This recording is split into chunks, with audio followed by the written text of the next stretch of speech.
Hola, soy Mateo. Vi al hombre que llamaba mi mejor amigo, el que iba a ser mi padrino de boda, destruir a mi hermano pequeño delante de mis narices. Y mi prometida, la mujer con la que iba a casarme en menos de una semana, lo sabía todo y era su cómplice. Lo peor es que yo no vi nada hasta que fue casi demasiado tarde. ¿Alguna vez has sentido esa impotencia de ver a alguien que amas romperse en silencio, sin que puedas hacer nada? Antes de contarte lo que hice cuando los descubrí, déjame un comentario diciéndome desde dónde me estás viendo y suscríbete al canal. Créeme, no querrás perderte la cara que pusieron cuando se dieron cuenta de que yo lo sabía todo. Todo comenzó a sentirse extraño unos meses antes de la boda. Mi hermano menor, Leo, siempre ha sido el artista de la familia. Un chico sensible y talentoso, pero de repente su luz se estaba apagando. Pasó de ser un joven lleno de ideas a una sombra que apenas hablaba. Se sobresaltaba con cada llamada, perdía peso y evitaba las reuniones familiares. Al principio mi prometida, Sofía, y yo lo atribuimos a la presión de la boda y a su ansiedad de siempre. Pero entonces empezaron los problemas de dinero. Leo, que tenía acceso a un fideicomiso familiar, de repente estaba siempre en quiebra, pidiéndome préstamos con excusas vagas que no tenían ningún sentido. Yo estaba tan metido en mi burbuja de felicidad, planeando mi futuro perfecto, que simplemente le daba el dinero y no hacía las preguntas correctas. El que siempre estaba ahí para ayudarlo era Lucas, mi mejor amigo desde la universidad. Lo veía como un hermano. Él era el padrino de mi boda, el hombre en quien más confiaba después de mi propia familia. Siempre que yo no podía atender a Leo, Lucas aparecía. «No te preocupes, Mateo, yo me encargo de él», me decía. «Anda un poco perdido, pero lo estoy ayudando a poner los pies en la tierra». Me lo creí. Veía su influencia sobre Leo como algo positivo, una especie de mentoría. Lucas lo llevaba a todas partes. Contestaba las llamadas por él. Incluso gestionaba sus finanzas. Parecía un acto de lealtad incondicional. Pero en realidad, estaba construyendo una jaula alrededor de mi hermano. Y yo le estaba entregando las llaves con una sonrisa estúpida en la cara. Sofía, por su parte, jugaba su papel a la perfección. Reforzaba constantemente la idea de que Leo era un caso perdido y que Lucas era un santo por aguantarlo. «Tu hermano es tan frágil, amor. Menos mal que tiene a Lucas», decía mientras revisaba catálogos para nuestra luna de miel en Europa. Recuerdo una tarde. Estábamos en nuestro apartamento, un lujoso penthouse con vistas a toda la ciudad, cuando Leo me llamó, con la voz temblorosa, hablando de una deuda urgente. Antes de que pudiera responder, Sofía me quitó el teléfono. Con una dulzura que ahora me revuelve el estómago, le dijo: «Leo, cariño, no molestes a tu hermano con tus problemas. Llama a Lucas, él sabe cómo solucionarlo». Y colgó. En ese momento su frialdad me incomodó, pero lo justifiqué pensando que solo intentaba protegerme del estrés. La primera señal de alarma, que no pude ignorar del todo, ocurrió durante la cena de compromiso en la finca de mis padres. Una propiedad enorme, con jardines impecables y una casa que había sido el centro de nuestra vida. Mi padre, un hombre de negocios que valora los resultados, le preguntó a Leo por un proyecto de arte para el que le había dado una suma considerable de dinero. Vi a Leo quedarse blanco como el papel, incapaz de articular una palabra. Justo cuando el silencio se hizo insoportable, Lucas intervino con su sonrisa encantadora. «Señor Rivera, no se preocupe. Leo decidió invertir ese dinero en algo más práctico, un pequeño negocio que estamos explorando juntos. ¿Verdad, campeón?». Le dio una palmada en la espalda a mi hermano, y vi cómo Leo se encogía, como si el contacto le quemara. Asintió sin levantar la vista del plato. Algo en esa escena me heló la sangre, pero lo dejé pasar para no arruinar la noche. En las semanas siguientes, las piezas del rompecabezas empezaron a encajar de la peor manera posible. Las llamadas de Leo a horas extrañas, su mirada de pánico constante, la forma en que Lucas lo trataba como una posesión. De repente, el Rolex nuevo que Lucas lucía en su muñeca y sus viajes de fin de semana empezaron a tener un origen siniestro en mi mente. Al mismo tiempo, Sofía se volvió más intensa con los planes de boda, casi desesperada. Hablaba sin parar de la casa que compraríamos, de los autos, del estatus que alcanzaríamos como pareja. Su afecto se sentía cada vez más como una estrategia de negocios. El aire a mi alrededor, que debería haber estado cargado de felicidad, se sentía denso y viciado. Estaba a punto de descubrir que era porque yo era el único que no llevaba una máscara. Y la noche del ensayo de boda, el telón iba a caer estrepitosamente. La noche del ensayo de la boda fue cuando la grieta que había sentido bajo mis pies comenzó a abrirse de verdad. Estábamos en la finca, el lugar donde crecimos, con las luces de hadas colgando de los robles centenarios y el murmullo de 100 invitados felices. Todo olía a jazmín y a dinero, pero yo no podía disfrutarlo. Mis ojos no se apartaban de Leo. Estaba sentado en una esquina encogido, mientras Lucas, mi supuesto mejor amigo, sostenía la corte, contando anécdotas sobre mí con una mano posesiva en el hombro de mi hermano. Cada vez que alguien se acercaba a hablar con Leo, Lucas interceptaba la conversación, respondiendo por él como si fuera un niño incapaz. Leo está un poco abrumado hoy. Ya saben cómo son los artistas, decía con esa sonrisa que todos encontraban tan carismática. Yo, en cambio, sentía un frío glacial recorrer mi espalda. No era protección lo que veía, era control, una demostración de poder sutil y humillante. Más tarde, mientras mi padre daba su discurso, vi a Leo levantarse discretamente y caminar hacia el interior de la casa. Mi instinto me gritó que lo siguiera. Lo encontré en el pasillo, con el teléfono pegado a la oreja, susurrando con una urgencia desesperada. «No tengo más, te lo juro. Tienes que darme tiempo», decía con la voz rota. Apenas me vio, colgó de golpe, con el rostro pálido de pánico. Antes de que pudiera preguntarle, Sofía apareció detrás de mí, radiante en su vestido de diseñador. «Amor, ¿qué haces aquí? Tu padre te está buscando». Miró a Leo con una mezcla de lástima y fastidio que me revolvió el estómago. «Leo, deja de preocupar a tu hermano. Es su gran noche». Lo tomó de la mano y me arrastró de vuelta al jardín, dejándome con la imagen de mi hermano, temblando solo en el pasillo. La impotencia que sentí en ese momento fue como un veneno lento. Mi frustración crecía con cada minuto que pasaba.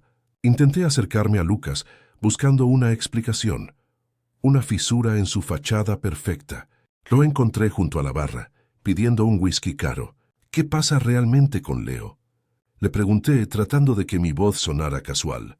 Él me miró girando el hielo en su vaso. «Ya te lo dije, Mateo. Solo está pasando por una mala racha. Un par de malas decisiones, algunas deudas tontas.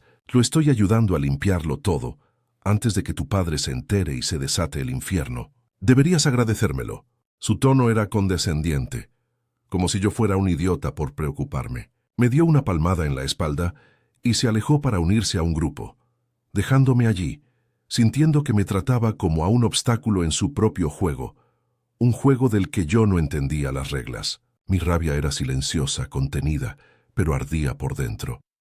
Decidí que necesitaba hablar con Leo sin intermediarios. Lo busqué por toda la propiedad, hasta que lo encontré en el viejo estudio de arte que usaba cuando era adolescente, un pequeño anexo al final del jardín. Estaba sentado en la oscuridad, rodeado de sus viejos lienzos. La habitación olía a trementina y a tristeza. Me senté a su lado y por primera vez en semanas le hablé sin rodeos. «Leo, sé que algo anda muy mal. No es solo ansiedad. Es Lucas, ¿verdad?» «Es verdad. ¿Te está haciendo algo?» Vi un destello de verdad en sus ojos, un grito de ayuda que no llegó a sus labios. Abrió la boca para hablar, pero en ese preciso instante la puerta se abrió y la luz del jardín nos inundó. Era Lucas, de nuevo. «Aquí están. Sabía que te encontraría en tu cueva, campeón. Sofía está preocupada. Dice que el novio desapareció. Vamos, la fiesta es por ti». Su sincronización era tan perfecta que daba miedo. Era como si tuviera a mi hermano con una correa invisible. De vuelta en la fiesta, me sentía como un extraño en mi propia vida. Observaba a la gente reír, a mis padres recibir felicitaciones, a Sofía brillar como la novia perfecta. Y en medio de todo, veía las interacciones entre ella y Lucas. No era nada obvio, nada que un extraño pudiera notar, pero yo sí. Una mirada compartida sobre la cabeza de alguien, una sonrisa cómplice cuando Leo derramó un poco de vino, la forma en que ella le tocaba el brazo al pasar. Eran pequeños gestos, pero juntos formaban un lenguaje secreto, un pacto del que yo estaba excluido. Me di cuenta de que no solo estaba lidiando con la manipulación de mi mejor amigo hacia mi hermano. Mi prometida, la mujer con la que iba a compartir mi vida, era parte de ello. Estaba completamente solo en esto, rodeado de gente que me sonreía a la cara mientras me traicionaban por la espalda. El punto de quiebre para mí fue un comentario que escuché por casualidad. Estaba cerca de la mesa de postres cuando uno de los socios de mi padre se acercó a Lucas. «Felicidades por el nuevo auto. Escuché que es un deportivo alemán de primera línea», le dijo. Lucas se rió, esa risa falsa y encantadora. «Bueno, digamos que mis inversiones finalmente están dando frutos». «Mis inversiones». La frase resonó en mi cabeza, chocando con las palabras del asesor financiero de mi familia sobre los retiros inusuales del fideicomiso de Leo. De repente, todo cobró un sentido horrible y claro. El auto nuevo de Lucas, sus viajes, su reloj de lujo, no eran fruto de su trabajo. Eran el fruto del miedo de mi hermano. La sangre se me heló en las venas. La injusticia no era solo emocional. Le estaban robando a mi hermano, despojándolo de su futuro delante de mis narices, y yo había sido demasiado ciego para verlo. Sentí una necesidad abrumadora de encontrar a Sofía, de confrontarla, de ver en sus ojos si era capaz de mentirme. Necesitaba aferrarme a la última esperanza de que ella no sabía nada, de que yo estaba equivocado. El champán y la música se sentían como un insulto. Le pregunté a uno de los meseros si la había visto. «Creo que la vi caminando hacia la fuente, señor, con el padrino», respondió amablemente, sin tener idea de la bomba que acababa de lanzar. Mi corazón empezó a latir con fuerza, un martillo contra mis costillas. Caminé hacia la parte más apartada de los jardines, pasando por los rosales que mi madre cuidaba con tanto esmero. La fuente de piedra, un lugar de recuerdos felices de nuestra infancia, estaba a unos metros. Y fue allí, en la penumbra, donde la última pieza de mi mundo perfecto se hizo añicos. La vi, los vi, y supe que nada volvería a ser igual. Allí estaban, junto a la vieja fuente de mármol que mi abuelo trajo de Italia. Nos estaban besando de una forma robada o culpable. Era íntimo, posesivo. La mano de Lucas estaba en la nuca de Sofía, sus dedos enredados en el cabello que yo había acariciado esa misma mañana. Ella reía en voz baja, una risa cómplice que nunca había compartido conmigo. Hablaban en susurros, sus frentes casi tocándose, como si compartieran un universo del que yo era un completo extraño. El anillo de compromiso en su dedo, un diamante que elegí con tanto cuidado, brillaba débilmente bajo la luz de la luna, y en ese momento me pareció el objeto más obsceno del mundo. No sentí un arrebato de ira caliente, sino un frío paralizante, como si me hubieran inyectado hielo en las venas. La traición era tan descarada, tan tranquila, que me robó el aliento. Mi primer impulso fue animal. Quería correr hacia ellos, gritar, arrancar esa sonrisa de la cara de Lucas y hacer que Sofía me mirara a los ojos mientras su mundo perfecto se derrumbaba. Di un paso adelante, sintiendo un gruñido formándose en mi garganta, el sonido de un corazón rompiéndose con violencia. Pero antes de que pudiera dar el segundo paso, una mano delgada pero firme me agarró del brazo, deteniéndome con una fuerza sorprendente. Me giré listo para apartar a quien fuera y vi la cara de mi hermano. Los ojos de Leo estaban llenos de lágrimas, pero también de una urgencia desesperada. Me jaló hacia las sombras de un viejo roble, lejos del camino iluminado. Puso un dedo en sus labios y susurró con la voz rota, temblando de pies a cabeza. «Espera, por favor, Mateo, espera». Yo ya sabía. Esas 3 palabras me golpearon más fuerte que la escena que acababa de presenciar. El mundo se detuvo por un segundo. El dolor agudo de la infidelidad de Sofía fue instantáneamente eclipsado por una confusión mucho más profunda y aterradora. ¿Leo lo sabía? ¿Desde cuándo? ¿Cómo? Mi mente, que estaba a punto de explotar de rabia por mi propio corazón roto, cambió de rumbo bruscamente. De repente ya no se trataba de mí. Se trataba de él, de su silencio, de su miedo, de los meses de tormento que yo había ignorado. Lo miré a los ojos y vi el abismo en el que había estado viviendo. Entonces añadió la frase que lo cambió todo, la que convirtió mi dolor en un arma. Y lo que descubrí sobre él es mucho peor que esto. En ese instante, Mi prometida infiel y mi mejor amigo traidor dejaron de ser los protagonistas de mi tragedia. Se convirtieron en los villanos de la historia de mi hermano. Y yo iba a ser quien escribiera el final. Nos quedamos allí ocultos en la oscuridad, mientras el sonido de la risa de Sofía llegaba hasta nosotros como un eco venenoso. Ya no sentía la necesidad de confrontarlos. Eso sería darles el poder, permitirles controlar la narrativa con sus mentiras y excusas. Leo no soltó mi brazo. Era como si al confesármelo me hubiera pasado una carga, pero también una responsabilidad. Por primera vez en meses no vi a un niño asustado. Vi a un hombre que había soportado un infierno en silencio para protegerme, para no arruinar mi supuesta felicidad. Asentí lentamente, una comunicación sin palabras. Él entendió. Supe lo que tenía que hacer. No iba a ser una explosión de ira. Iba a ser una demolición controlada, ladrillo por ladrillo, hasta que no quedara nada de su castillo de mentiras. Mi instinto protector, que había estado dormido, despertó con una furia helada y calculadora. Volver a la fiesta fue el acto más difícil de mi vida. Cada paso se sentía pesado, como si caminara sobre vidrio roto. Tuve que poner una sonrisa en mi rostro, una máscara de novio feliz, mientras mi mundo interior estaba en ruinas. Unos minutos después, Sofía y Lucas regresaron por separado como si nada. Ella se acercó a mí, me arregló la corbata y me besó en la mejilla. Su perfume ahora me olía a mentiras. ¿Dónde estabas, amor? Te extrañé, dijo con una dulzura que me revolvió el estómago. Lucas me dio una palmada en la espalda, preguntándome si estaba listo para el gran día. Los miré a ambos, estudié sus rostros buscando una grieta, una señal de culpa.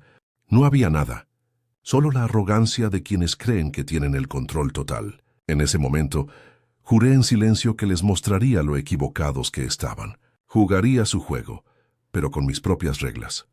Esa noche, cuando los últimos invitados se fueron y la casa quedó en silencio, Leo entró en mi habitación. No dijo nada. Simplemente dejó una pequeña unidad USB sobre mi escritorio.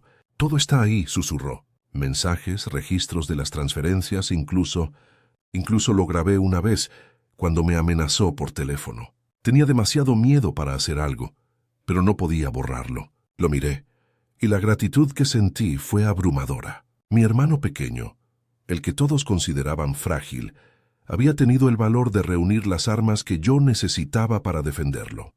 Tomé la unidad USB en mi mano.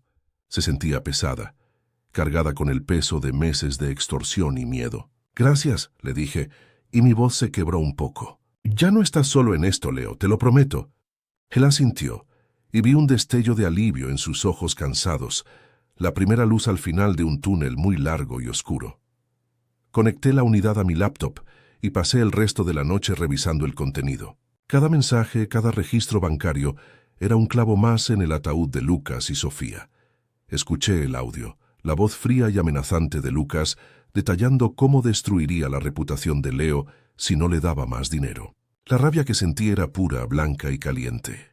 Pero no me dejé llevar por ella. En su lugar empecé a planear. Una confrontación privada sería inútil. Negarían todo y pintarían a Leo como un mentiroso inestable. Exponerlos ahora arruinaría la boda, pero de una manera caótica y descontrolada. No, ellos habían elegido el escenario. Habían planeado una gran celebración de amor y lealtad para cimentar su estatus y su futuro. Y yo usaría ese mismo escenario, con todos nuestros amigos y familiares como testigos, para exponer la verdad. La boda se llevaría a cabo. Sería su juicio. Los días que siguieron fueron los más largos y extraños de mi vida. Faltaban menos de 72 horas para la boda, y la finca de mis padres se llenó de familiares y amigos que llegaban de otras ciudades. Todos celebraban, reían, brindaban por nuestro futuro. Y yo estaba en el centro de todo, sonriendo, asintiendo, aceptando felicitaciones mientras por dentro era un campo de batalla. Cada risa de Sofía era una puñalada. Cada gesto amistoso de Lucas era un insulto. Me movía entre ellos como un fantasma, observando cada detalle, cada mentira.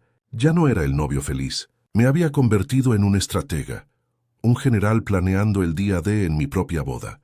El amor que sentía se había transformado en un combustible frío y denso, la justicia. No por mí, sino por el chico que se escondía en su habitación esperando mi señal. Mi madre me encontró en el balcón la mañana siguiente, mirando el amanecer. ¿Nervios de última hora, cariño?, me preguntó, poniéndome una mano en el hombro. Su toque era cálido y real, un doloroso contraste con el mundo falso que estaba a punto de destruir. Tuve que tragarme el nudo en la garganta para responder. Solo un poco, mamá. Es mucho que procesar. Ella sonrió completamente ajena. Tu padre y yo estamos tan orgullosos. Sofía es una mujer maravillosa y Lucas, bueno, es más que un amigo, es un hermano para ti. Cada palabra era una tortura. Quería gritarles la verdad, protegerlos del shock que se avecinaba, pero sabía que cualquier advertencia previa le daría a Lucas y a Sofía la oportunidad de manipular la situación, de victimizarse. Tenía que dejarlos caminar directamente hacia la trampa que ellos mismos habían construido. Asentí y forcé una sonrisa. Sí, mamá. Tengo mucha suerte. Más tarde busqué a Leo. Lo encontré en el jardín dibujando en un cuaderno por primera vez en meses. El simple acto de verlo crear algo de nuevo me dio una fuerza inmensa. Me senté a su lado sin decir nada. Después de un rato me miró, con los ojos llenos de una pregunta silenciosa. Le puse una mano en el hombro, un gesto firme, protector. Tengo un plan, le dije en voz baja. No va a ser fácil, pero va a ser justo. Lo único que necesito es que te quedes a mi lado durante la recepción y confíes en mí. ¿Puedes hacer eso? Vi cómo sus hombros se relajaban un poco, como si le hubiera quitado un peso invisible de encima. Asintió esta vez sin miedo, sino con una determinación que no le había visto en años. Contigo hasta el final, Mateo, susurró. En ese momento, nuestro pacto quedó sellado. Ya no éramos víctima y testigo, éramos socios. El día de la boda llegó como una sentencia. Mientras me ponía el traje, Sofía entró en la habitación, ya con su vestido de novia puesto. Se veía espectacular, una visión de inocencia y pureza que era una completa farsa. No puedo creer que finalmente esté sucediendo, dijo, acercándose para arreglarme el moño. Su perfume me envolvió, y tuve que luchar contra el impulso de retroceder. Sus manos, que antes me daban consuelo, ahora se sentían como las de una extraña. Me miró a los ojos con una sonrisa radiante. Vamos a ser tan felices, Mateo, te lo prometo. La miré fijamente, dejando que mi silencio hablara por mí. Por un segundo vi un destello de incertidumbre en su mirada, pero lo descartó rápidamente, atribuyéndolo a mis nervios. Te amo, dijo. Yo no respondí. Simplemente asentí, y en ese gesto estaba toda la distancia del universo. Una hora antes de la ceremonia, me reuní discretamente con el técnico encargado del equipo audiovisual para la recepción. Le había dicho al organizador de la boda que tenía una sorpresa para Sofía, un montaje de video con fotos y mensajes de nuestros amigos. Necesito que tengas todo listo para proyectar en la pantalla grande justo cuando empiece mi discurso. Le dije, entregándole una nueva unidad USB, idéntica a la que me dio Leo. Es muy importante que el audio sea claro y potente. Es el momento clave de la noche. El joven asintió con entusiasmo, sin sospechar nada. No se preocupe, señor Rivera. Se verá y se escuchará perfecto. Será un momento inolvidable. No tenía ni idea de cuánta razón tenía. La preparación fue sencilla, casi anticlimática. La bomba estaba lista, solo faltaba encender la mecha. Justo antes de caminar hacia el altar, Lucas me encontró. Estaba impecable en su traje de padrino, sonriendo de oreja a oreja. Me dio un abrazo. ¿Llegó el día, oh hermano? ¿Estás listo para dejar de ser un hombre libre? Su hipocresía era tan descarada que casi me provocaba una risa amarga. Lo aparté suavemente, mirándolo directamente a los ojos. Quería que recordara mi mirada cuando todo se viniera abajo. ¿Y tú, Lucas? ¿Estás listo para hoy? Mi tono era tranquilo, casi indiferente, pero había algo en él que lo hizo dudar por un instante. Frunció el ceño, confundido. Claro, hombre. Es un honor estar a tu lado. Le di una última palmada en el hombro. Bien, porque hoy todo el mundo va a saber exactamente qué clase de hombre eres. Me di la vuelta y lo dejé allí, con una expresión de perplejidad en su rostro, antes de que pudiera procesar mis palabras. De pie en el altar, bajo un arco de flores blancas, vi a los cientos de invitados. Vi a mis padres en primera fila, sonriendo con orgullo. Vi a los amigos que habíamos compartido, a la gente que creía en nuestra historia de amor. Luego mi mirada se encontró con la de Leo, que estaba de pie a mi lado. Me dio un casi imperceptible asentimiento, su rostro pálido pero firme. Era mi ancla, mi razón. Entonces sonó la música, y las puertas se abrieron.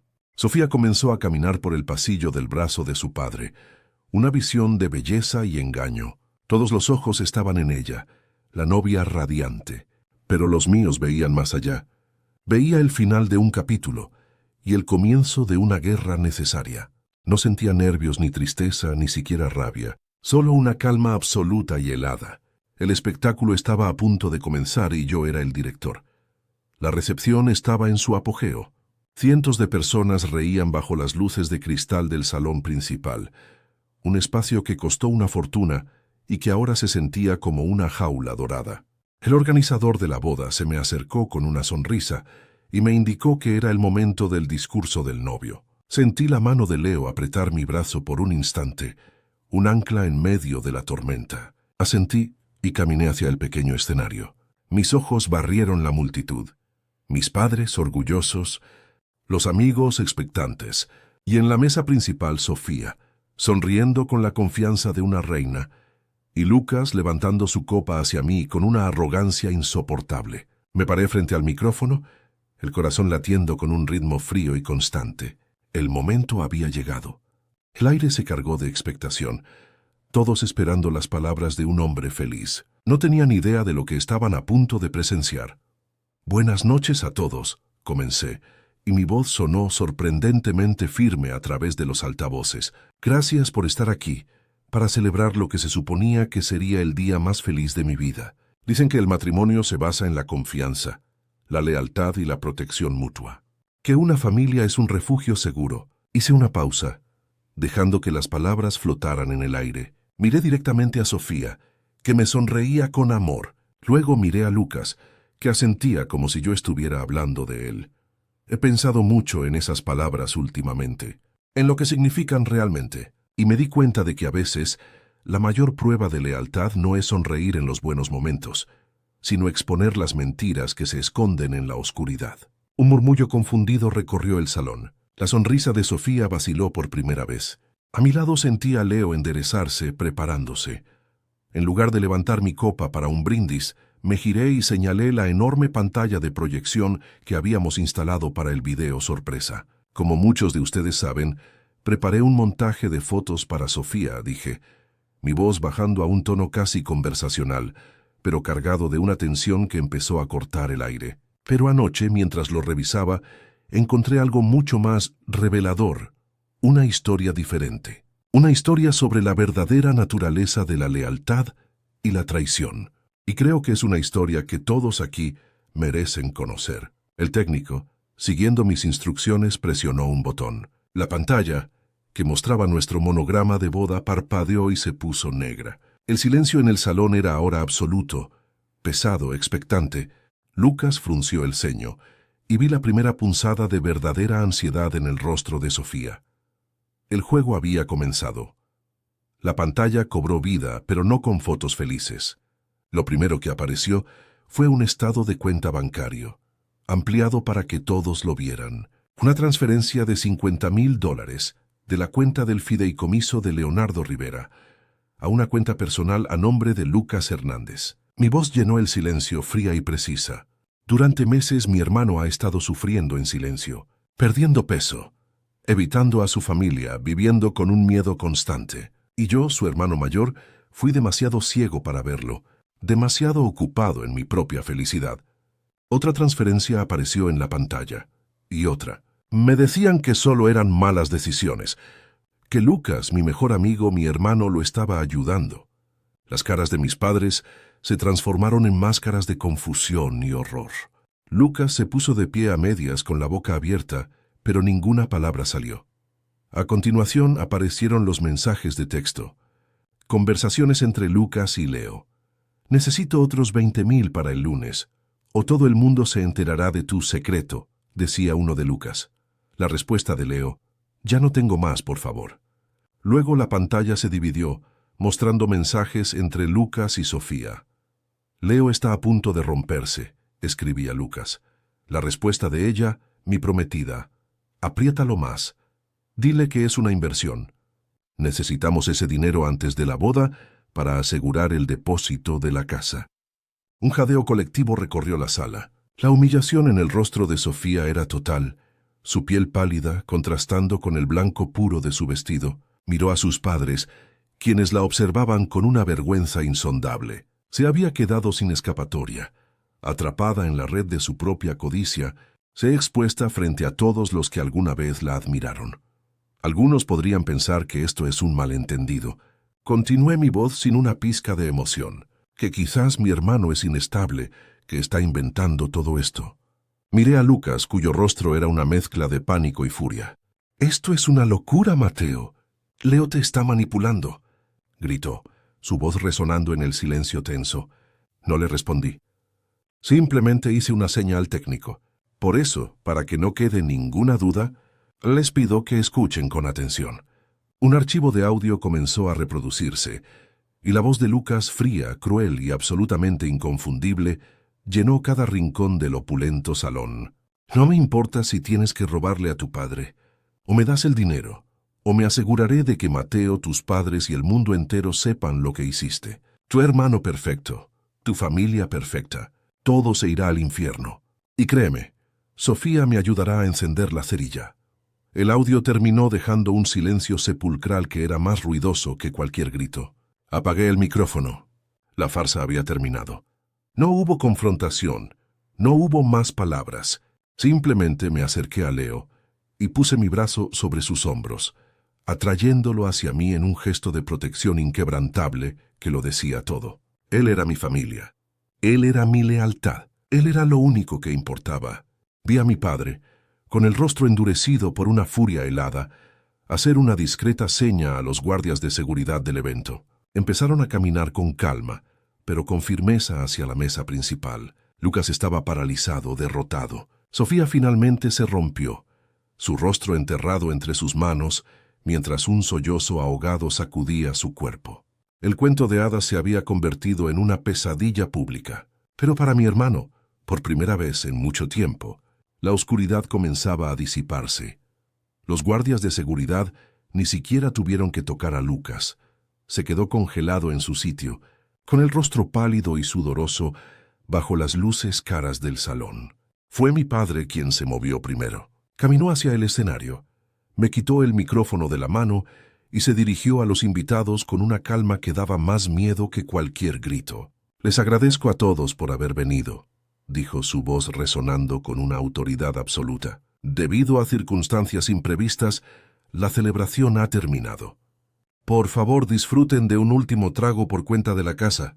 La gente empezó a levantarse, confundida, susurrando. Vi a los padres de Sofía, con la cara descompuesta por la vergüenza, prácticamente arrastrarla fuera de allí. El salón, que minutos antes era un hervidero de alegría, se vació en un silencio denso y pesado, dejando solo el eco de una mentira rota. Esa noche, Leo y yo no hablamos mucho. Nos sentamos en su viejo estudio de arte, rodeados de lienzos cubiertos de polvo. Pero por primera vez en más de un año, sus hombros no estaban encorvados. Me miró directamente a los ojos, y ya no había pánico en ellos, solo un agotamiento profundo y una calma que parecía casi extraña. Una semana después, lo encontré pintando de nuevo. No eran las figuras oscuras y retorcidas que había estado haciendo, sino un paisaje lleno de luz y colores vivos. El proceso legal fue largo y feo, pero Leo lo enfrentó todo con una nueva determinación. Declaró ante los abogados sin titubear, su voz firme. Empezó a hablar de volver a la universidad, de alquilar un pequeño espacio para montar su propia galería. Lucas había intentado robarle su futuro, pero al final, lo único que logró fue mostrarle a mi hermano lo increíblemente fuerte que era en realidad. Lucas creyó que su encanto y sus conexiones lo salvarían. Se equivocó por completo. Mi padre no es un hombre de escándalos, pero es un tiburón en los negocios. Nuestros abogados presentaron cargos por extorsión y fraude, y con la grabación y los registros bancarios, el caso era sólido como una roca. Sus cuentas fueron congeladas de inmediato. El banco le quitó el deportivo alemán que se había comprado con el dinero de mi hermano. Lo despidieron de su trabajo en la firma de inversiones en cuanto la noticia se filtró. La reputación de nuestra familia era demasiado importante en ese círculo. La última vez que supe de él, estaba trabajando de mesero en un restaurante de carretera, tratando de pagar una deuda legal que lo perseguirá el resto de su vida. Perdió mucho más que dinero. Perdió el estatus y la admiración que eran su oxígeno. Se convirtió en un fantasma. Sofía, por su parte, simplemente se desvaneció. Su familia, devastada por la humillación pública, vendió su casa y se mudó a otro estado en menos de 3 meses. Intentó llamarme varias veces, dejando mensajes de voz llenos de lágrimas y excusas, culpando a Lucas, jurando que me amaba. Nunca le contesté. Le devolví el anillo de compromiso a través de mi abogado, junto con los papeles, para anular el matrimonio. Todo su plan, su futuro asegurado a través de mi apellido y mi dinero, se hizo humo esa noche. Su traición no había sido un error pasional, sino un frío cálculo de negocios que le explotó en la cara. Me enteré por un viejo amigo en común que ahora trabaja como gerente en una tienda de ropa, tratando de reconstruir su vida lejos del mundo que la expulsó sin piedad. La reina de la fiesta terminó doblando suéteres para las mismas personas que antes la envidiaban. Para mí, la vida no volvió a la normalidad. Perdí a la mujer que creía amar y al hombre que llamaba mi mejor amigo. Hubo noches de insomnio, llenas de una rabia silenciosa y una tristeza que pesaba en el pecho. Pero ni por un segundo me arrepentí. Cada vez que veía a Leo sonreír, cada vez que lo oía reír sin miedo, sabía que había tomado la única decisión posible. Mi relación con mis padres se transformó. Ya no era solo el hijo exitoso, era el protector de la familia. El respeto en la mirada de mi padre valía más que cualquier contrato o proyecto. Sacrifiqué la boda perfecta, la vida planeada, pero a cambio salvé a mi hermano. Y en el proceso, me encontré a mí mismo, un hombre que aprendió que la verdadera fuerza no está en construir un futuro perfecto, sino en tener el valor de demolerlo si está construido sobre cimientos podridos. 6 meses después, estaba ayudando a Leo a colgar su primer cuadro en una pequeña galería del centro. Era una pieza enorme, vibrante, llena de una energía que te atrapaba. La galería estaba repleta en la noche de inauguración, y mi hermano, ese chico que se escondía del mundo, se movía entre la gente con una confianza nueva, explicando su trabajo, sonriendo. En un momento, nuestros ojos se cruzaron a través de la multitud. No necesitamos decir nada. Levantó su copa en un brindis silencioso y yo le devolví el gesto. En ese cuadro, en su sonrisa, en la forma en que se paraba con la espalda recta, vi el verdadero resultado de esa noche terrible. No había sido un final, había sido un comienzo, el verdadero comienzo de su vida, y de alguna manera también el de la mía. La lealtad que importaba estaba allí, en esa sala, más real y sólida que cualquier promesa hecha en un altar. Si conoces a alguien que necesite escuchar este mensaje sobre defender a los que amas, por favor comparte este video con ellos. No olvides suscribirte para más historias sobre cómo defender lo que es correcto, incluso cuando es lo más difícil. Gracias por escuchar.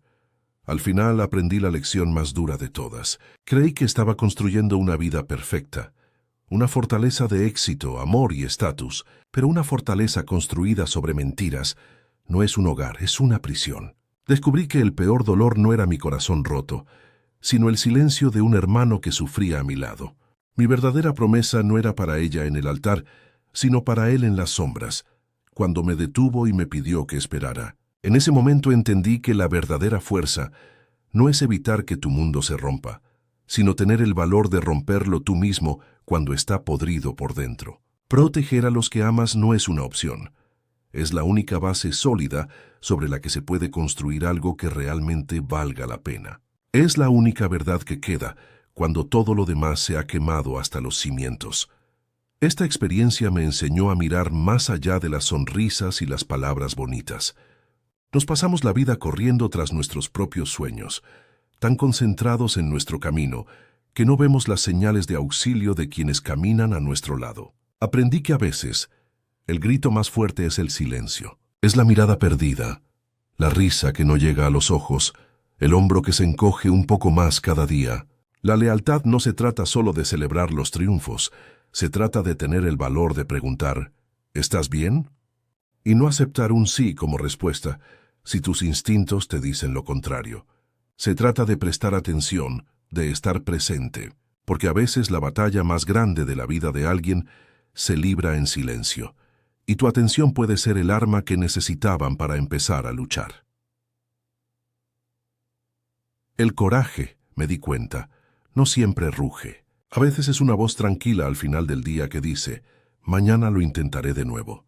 Para mí el coraje no fue gritarles en ese jardín, fue volver a la fiesta, sonreírles a la cara y esperar el momento adecuado. Fue la decisión fría y calculada de sacrificar mi propia boda, mi reputación y mi supuesta felicidad para darle a mi hermano la oportunidad de recuperar la suya. El verdadero valor es elegir el camino difícil, el que te rompe por dentro, porque sabes que al otro lado de ese dolor está la libertad o la seguridad de alguien a quien amas más que a ti mismo. Es una elección silenciosa, sin aplausos, pero es la que define quién eres realmente cuando nadie está mirando. Y sobre la familia, aprendí que no tiene nada que ver con la sangre o los apellidos. Tiene que ver con quién está dispuesto a entrar en la oscuridad contigo. Lucas era mi hermano, Sofía era mi futura esposa, pero eran solo títulos vacíos. Mi verdadera familia esa noche fue Leo, el chico que todos veían como frágil, pero que tuvo la fuerza de soportar un infierno para no arruinar mi felicidad. La familia son las personas que te defienden cuando no estás, las que luchan por ti, incluso cuando tú has perdido las ganas de luchar. Es un pacto de protección mutua, un refugio incondicional. Todo lo demás, las fiestas lujosas, los anillos caros, las promesas vacías, es solo ruido. El amor real es silencioso, es feroz y sobre todo es leal hasta el final. Así que te pregunto a ti que estás escuchando esto, ¿quién es tu Leo? ¿Quién en tu vida podría estar sonriendo por fuera mientras se rompe por dentro? No esperes a que sea demasiado tarde. No esperes a que la traición te golpee en la cara para abrir los ojos. Sé el guardián de tu gente. Sé el que hace las preguntas incómodas. El que ofrece un hombro sin que se lo pidan. El que está dispuesto a quemar un castillo de mentiras para salvar una sola verdad. Porque al final del día, lo único que nos llevamos no es lo que construimos para nosotros mismos, sino a quienes protegimos en el camino. No dejes que el silencio de alguien que amas se convierta en tu mayor arrepentimiento. Sé su voz, sé su fuerza. Ahora mismo,